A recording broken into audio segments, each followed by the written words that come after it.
Hello everyone. तो कैसे हैं आप लोग? जैसे कि मेरा स्टाइल है, माय नेम इज राधित तपा। तो देखिए, बहुत दिन हो गए वीडियोस नहीं बनाई, थोड़ा मैं बिजी भी था। और कुछ ऐसा है कि थोड़ा सा प्रॉपर एक पेस नहीं मिल पा रहा था क्योंकि अपने कुछ काम आ गए थे। और एक बात ये भी मुझे कह रहे थे, मुझे खुद भी फील हो रहा है कि थोड़ा सा मैं टॉपिक को ना अभी ज़्यादा ही सुपरफिशियली करवा रहा हूँ। देखिए, सुपरफिशियली भी करना एक बार ज़रूरी है क्योंकि सुपरफिशियली करने के बाद आपका थोड़ा बेस बनेगा।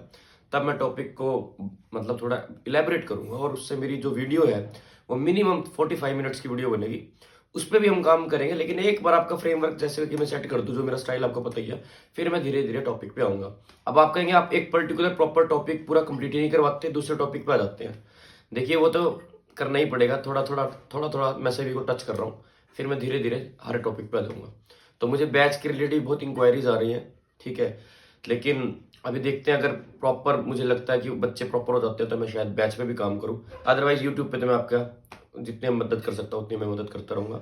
और बहुत से ऐसे लोग हैं, बहुत सी ऐसी लेडीज है, बहुत से ऐसे जेंट्स हैं जिनको मेरी वीडियोस का बहुत बहुत उन मेरी वीडियो से बहुत हेल्प मिल रही है। क्रिटिसिज्म तो देखो मिलता रहेगा और क्रिटिसिज्म होना भी मैंडेटरी है, ठीक है। तो आज का जो टॉपिक है लिटरेरी थियरी, देखिए सबसे आप किसी भी नेट के एस्पिरेंट से बात करेंगे ना, तो लिटरेरी थियरी ऐसे बताएंगे पता नहीं क्या, बहुत बहुत बहुत मुश्किल है। आप किसी भी यूट्यूबर, जितने भी टीचर्स हैं उनके भी देखेंगे, आपको ऐसा लगेगा भाई साहब ये तो छोड़ देते हैं। Literary theory, culture studies, literary criticism. और मैं आपको बता रहा हूँ, ये इतने वेटेज वाला टॉपिक है और इतने स्कोरिंग टॉपिक है कि इन टॉपिक से आपके मार्क्स नहीं कटेंगे। देखिए 25 to 30 और कभी कभी 35 तक क्वेश्चन आते हैं। और उन क्वेश्चंस में मैं आपको गारंटी के साथ बोल रहा हूँ कि 25 क्वेश्चन तक तो आपको एज इट इज आते होंगे, बाकी क्वेश्चन तो मुश्किल होते हैं। देखिए 20 to 25, और ये बहुत बड़ा मार्जिन होता है क्योंकि कुछ तुक्के भी लग जाते हैं, क्योंकि नेगेटिव मार्किंग तो है नहीं।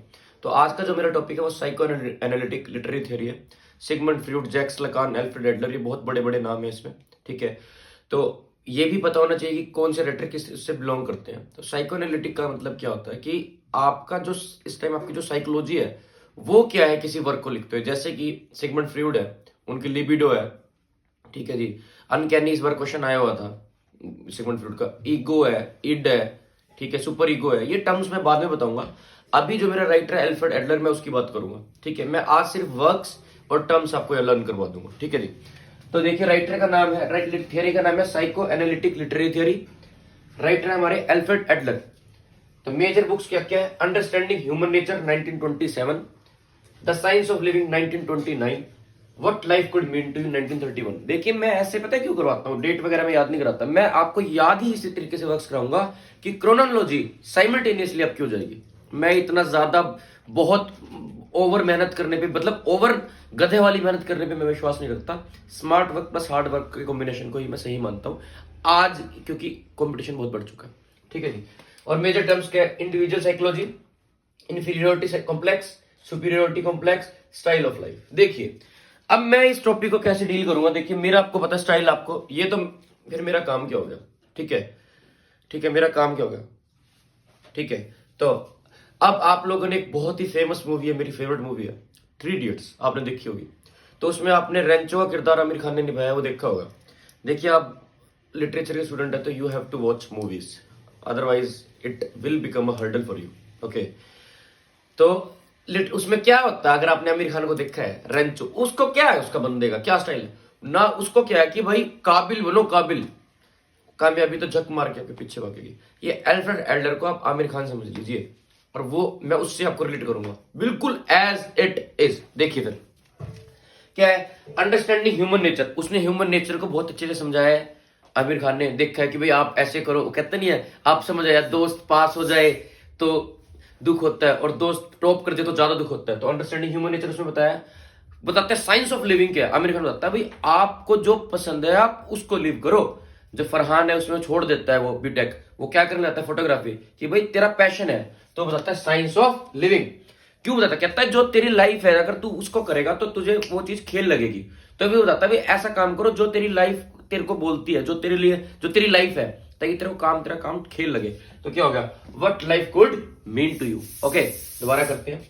तो आमिर खान क्या बताता है, अब मतलब उस मूवी में क्या बताया गया है, अंडरस्टैंडिंग ह्यूमन नेचर, कि भाई दोस्त पास हो जाए तो दुख होता है और दोस्त टॉप कर दे तो ज्यादा दुख होता है।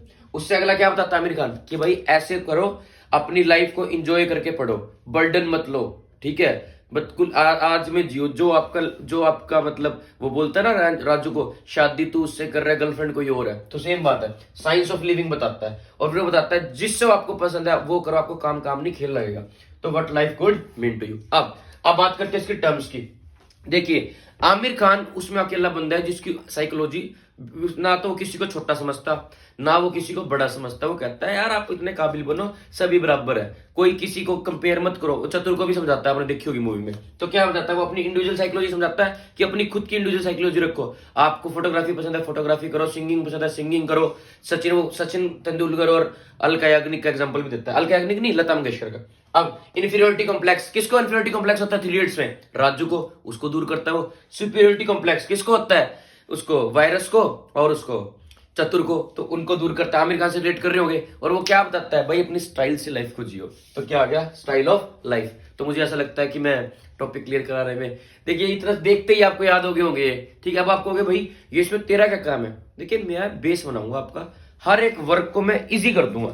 सिर्फ ये राइटर नहीं, ऑलमोस्ट 90% जितने भी राइटर्स हैं 90% मैं आपको ट्रिक्स में ही करवा दूंगा, ठीक है। तो आप मेरी वीडियोस को देखें, साथ के साथ आप इनको पढ़ें। अब नेक्स्ट थोड़ा सा जब मैं सिलेबस करवा दूंगा, लगा लीजिए मतलब थोड़ा बहुत थ्योरी करा दूंगा, तब मैं आपको डिटेल में समझाऊंगा कि what is individual psychology, what is inferiority complex, what is superiority complex, what is style of life, what is the impact of this work of him, ठीक है। How examiner ask question from these works, okay, and how to cover these topics, what not to cover. These are the main things while we are preparing for UGC NET.